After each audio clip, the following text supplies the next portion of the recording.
يا أهلا يا أهلا بيكم في فيديو جديد. في البداية لو أول مرة تشوفني ما تنساش تشترك في القناة وتفعل جرس التنبيهات علشان يوصلك كل جديد. بيبدأ الفيلم مع الضابط بريك وهو بيتكلم مع رئيسه في التليفون وبيقول له إن هو هيدخل يقتل العصابة اللي قتلت صاحبه، لكن رئيسه بيقول له يستنى الدعم يوصل له، وبيقول له إحنا هنا في لوس أنجلوس مش في كندا، ما ينفعش تتعامل مع مشكلة زي ديت لوحدك. وبيطلع عليه عصابة مكونة من 3 أشخاص وبيحاولوا يثبتوه، ولكن بينفخهم بيوقع 2 على الأرض والتالت بيخاف ويجري. وبيكلم الرئيس بتاعه بيقول له ان هو هيدخل لوحده يخلص على العصابة اللي قتلوا صديقه، مش هيستنى الدعم. وبيدخل مكان بيكون مهجور ومتدمر خالص، بيلاقي واحدة مقتولة جوه وبيبدأ يدور على حد من العصابة لحد لما بيلاقي واحد اسمه ساندي مان ظهر في وشه مرة واحدة كده وبيقول له هقتلك زي ما قتلت صديقك، لكن بريك بيضربه كام طلقة كده وبيموته. بعد 16 شهر بنشوف صديقنا الضابط بريك قاعد مع المدعي العام في البلاد اللي اسمه توم وشوية ناس تانيين كده بمناصب كبيرة برضه. وبيكون بريك بيشتغل في الشرطة الكندية وبيقولوا له ان هم يبعتوه سجن في منطقة كده اسمها هارسون علشان يحل لهم مشكلة هناك، وهي مقتل مأمور السجن المساعد ومقتل 9 سجناء، وبيكونوا شاكين ان الجريمتين دول ليهم علاقة ببعض وعايزين يبعتوه هناك علشان يعرف مين المسؤول عن الجريمتين دول. وهيبعتوه هناك كمان بتهمة السطو المسلح علشان السجناء يحترموه، لانه كده هيبقى مجرم كبير وخطر. والمحققة أماندا هتكون حلقة الوصل بينهم داخل السجن وهتنقل لهم المعلومات من والى بعض عن طريق ان هي هتمثل ان هي زوجته وتزوره في السجن. وبعدين بريك بيقول لهم ان هو هيفكر وهيقول لهم قراره. وبعدين بيروح على سجن هاريسون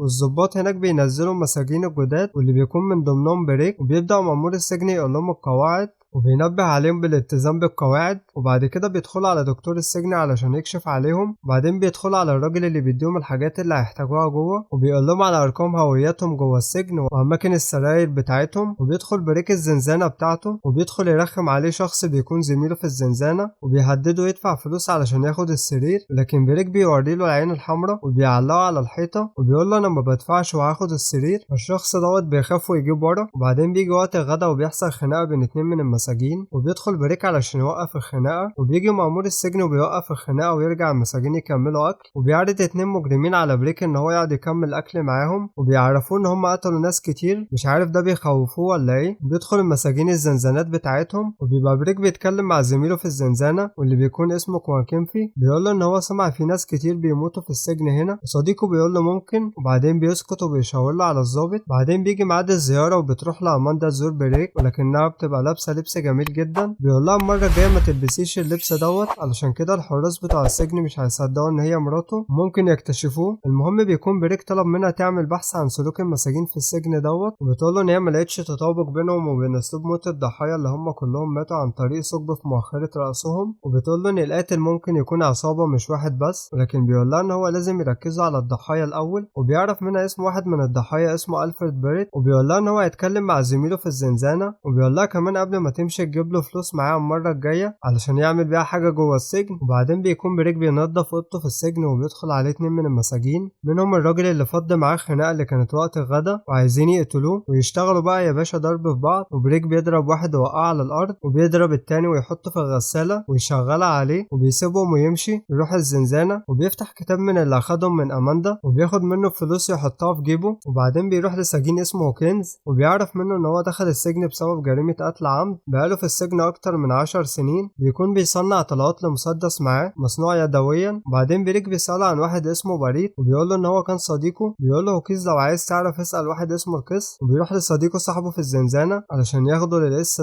وبيروحوا هما الاتنين بيلاقوا القس راجل بتاع نسوان ومعاه نسوان كتير في السجن. المهم بريك بيديله فلوس وبيسأله عن بريد ومين اللي قتله، فبيقول له القس ان هو خرم له خرم في راسه وما بيرضاش يقول له تفاصيل اكتر. وبيقول له روح اتكلم مع مارسون زميله في الزنزانة لو عايز تعرف تفاصيل اكتر. ولكن مارسون في الحبس الانفرادي وبيبقى عنده شيفت بالليل في المستشفى، فانت لو عايز تتكلم معاه يعني روح له بالليل في المستشفى. وبيقول له ان هو هيعرف منه كل اللي هو عايزه لو اداله فلوس. مستشفى السجن بيكون بريك بينظف هناك والظابط بيجيب مسجون مقتول وبريك بيروح يتكلم مع مارسون. بيقول له مارسون ان هو لو اتكلم الحراس هيقتلوه ولكن الوقت مش بيكفي، وبيقول له هتكلم معاك تاني وبيروح على الزنزانة. بعدين بريك بيتصل بأماندا وبيقول لها ان مارسون عارف حاجة ولكنه خايف وان الحراس متورطين في جرائم القتل اللي بتحصل في السجن، وبيقول لها ان هو عايز يشوف ملفات الضحايا ولكنها ما بتكونش لسه كملتهم والملفات بتكون في السجن لسه، وبيقفل معاه مكالمة وبيطلب من الرئيس يجيب له مفتاح أوضة السجلات بتاعة السجن. وبعدين بيروح بريك مع هوكيز في عربية الغسيل وبيغفلوا الحراس، وبيدخل بريك غرفة السجلات وبيعمل صوت وهو بيدور في السجلات، فبيدخل الحارس للغرفة علشان يشوف الصوت دوت ايه، ولكن بريك بيستخبى وبينزل منه نقطة دم كده قدام الحارس، ولكن هوكيز بيداريها بسرعة قبل ما الحراس يشوفوها، وبيخرج الحارس لما مش بيلاقي حاجة. وبعدين بريك بيتكلم مع أماندا في الزيارة وبيقول لها ان هو اكتشف ان الضحايا كلهم عندهم رمز SL، وكمان سجناء جدد وما بيتعاطوش اي مخدرات ولا بينتموا لاي عصابات. وبعدين بتروح لشخص علشان يخترق الكمبيوتر بتاع السجن ويعرف معنى رمز SL، وبيقول لها الشخص دوت وبيكون اسمه تسندال ان هو في خلال يومين هيعرف لها كل حاجة عن الرمز دوت. وبعدين بيعرف يجيب لها معلومات عن الملف اللي فيه الرمز ده، وبيكون في شخص دخل على الملف دوت من جوه السجن وبتطلب منه يعرف لها من الشخص دوت، وبتسيب له رقم علشان لما يعرف يقول لها. وبعدين بتروح تتكلم مع بريك في التليفون وبتقول له ان الملف ده كان فيه ارقام هويات السجناء مرتبطة بفصائل الدم بتاعتهم، وكل السجناء اللي في القايمة ديت اتقتلوا، وان كل سجين كان بيخضع لفحص شامل قبل ما يتقتل، وكانوا كلهم اشخاص ما عندهمش امراض ولا مدمنين. وبتقول له ان رقمه هو الرقم اللي عليه الدور على القايمة. وقبل المكالمة ديت بشوية بتكون واحدة او واحد مش عارف الصراحة ده راجل ولا ست، المهم ان هو تبع القس دوت جه وحذر بريك ان في حد جاي يزوره بالليل وقال له ما تنامش. وبعدين بنشوف في الزنزانة بتاعت بريك بيجي شخصين ويقتلوا زمايله في الزنزانة وبيحاولوا يقتلوه هو كمان، ولكنه بيوقفهم ويجي الحراس والشخصين دول بيهربوا، والحراس بياخدوا بريك على الحبس الانفرادي وبيروح مأمور السجن يضربه وبيقفل عليه الزنزانة وبيمشي. وبعدين بيروح شخص يرمي بنزين في زنزانة ماراثون وبيولع فيه لأنه بيكون عارف ان هو اتكلم مع بريك. وبتروح أماندا السجن علشان تزور بريك وبتتفتش قبل ما تدخل، وبيروح الحراس يجيبوا بريك علشان يقابلها وبيدوم زيارة نص ساعة مع بعض. وبعدين في مستشفى السجن بيحصل زي انفجار وبيدخل بريك وهوكيز بيلاقوا دولاب مقفول بقفل وبيكسروا القفل وبيلاقوا جواه أكياس محفوظ فيها أعضاء بشرية، وكده عرفنا السجناء بيتقتلوا ليه ولازم يكونوا من غير أمراض ومش مدمنين مخدرات علشان تتاخد أعضائهم وتتباع. باقي بقى نعرف مين اللي ورا كل دوت. وبعدين بيدخل سجين جديد بيكون ساند مان اللي شفناه في أول الفيلم مع بريك، وطبعا بريك بيتصدم لأن ساند مان عارف إن بريك ظابط. وبعدين رجالة ساند مان في السجن بيكتفوا بريك وبيدخل ساند مان بسكينة يعور بريك وبيقول له إن هو هيعرف السجناء وكل اللي في السجن إن هو ظابط، وساعتها مش هيعيش كتير لأن السجناء ما بيكرهوش حاجة قد الظباط وبيسيبوا يمشي، وبياخدوا الحراس يرجعوه على الزنزانة بتاعته. والسجناء بيبقوا غضبانين جدا وعايزين يقتلوه، وهوكيز بيقول له إن هو مش هيساعده بعد لما عرف إن هو ظابط وإن هو كان بيخدعهم. وبعدين بنشوف أماندا راحت لتوم وقالت له إن هما لازم يخرجوا بريك من السجن وكين هو اللي ورا كل اللي بيحصل دوت. وبعدين بيجي لها مكالمة من سيدال وبيقول لها إن هو عرف مكان الرقم التاني اللي دخل على الملف وهو بيت توم، وهنا توم بيقول لها إن هو وكين ورا كل اللي بيحصل دوت وقتل السجناء، وإن هو عمل كده في الأول علشان هيلين مراته كانت محتاجة كبد علشان تعيش، لكن بعد كده حب الموضوع وخصوصا إن هو بيجيب فلوس كتير وبيحاول يبرر نفسه قدامها ويقول لها إن هم هيقتلوا مجرمين وإن هو بعت ساندمان هناك علشان يخلص على بريك قبل لما يكشفهم. وبتدخل عليهم مراته هيلين وبتعرف كل الكلام دوت وبتمشي أماندا. وبعدين بيروح الضابط كلير لزنزانة بريك وبيقول له إن ساندمان جاي يخلص عليه، ولكن بريك بيكون مكهرب باب الزنزانة والضابط بيتكهرب لما بيحط إيده عليه وبياخد منه بريك المفتاح وبيهرب. وبيجي ساندمان علشان يخلص على بريك ويحرر كل السجناء، ولكن بيكتشف إن بريك هرب وبيجي السجناء كلهم وراه، لكن مأمور السجن بياخده وبيحبس السجناء قبل لما يوصلوا له وبياخده علشان يقتله، ولكن هوكيز والقس بينقذوه قبل لما يتقتل وبيهربوا عن طريق الأسانسير من السجن، ولكن هوكيز بيتصاب بطلقة وهم بيهربوا وما بيبقاش قادر يكمل فبيخليهم يمشوا ويسيبوه. ومأمور السجن بيوصل لمكان هوكيز ولسه هيقتله، ولكن القس بيجي من وراه ويقتل مأمور السجن وبيروح لبريك بسرعة علشان يهربوا، ولكن ساندمان بيعترضهم وبيقتل القس وبيختفي من قدام بريك وبيظهر مرة تانية قدامه يضربه شوية، وبعدين بيختفي تاني من قدامه وبيظهر تاني قدامه وبيرميه من فوق السلم وبينزل له تحت السلم علشان يخلص عليه وبيضربوا في بعض شوية حلوين كده لحد لما ساندمان بيفتح فرن فحم علشان يرمي فيه بريك، ولكن بريك بيديله بالرجل يرميه هو في الفرن دوت وبيطلع من الفرن وهو محروق، ولكن المرة ديت بقى بيقتلوا بريك وبيموت والمساجين بيسيبوه يعدي من قدامهم بعد ما كانوا عايزين يقتلوه، كل دوت علشان قتل ساندمان. وبعدين بتوصل الإسعاف وقوات الأمن للمكان وبينقلوا المصابين للمستشفى وبريك بياخد أماندا وبيمشوا، وبكده بيخلص فيلمنا. ما تنساش لو الفيديو عجبك تشترك في القناة وتفعل جرس التنبيهات علشان يوصلك كل جديد، تابع صفحة الفيسبوك واعمل لي فولو على الانستجرام. كان معاكم محمد إبراهيم من قناة أسرع فيلم، منتظر رأيكم في التعليقات. مع السلامة.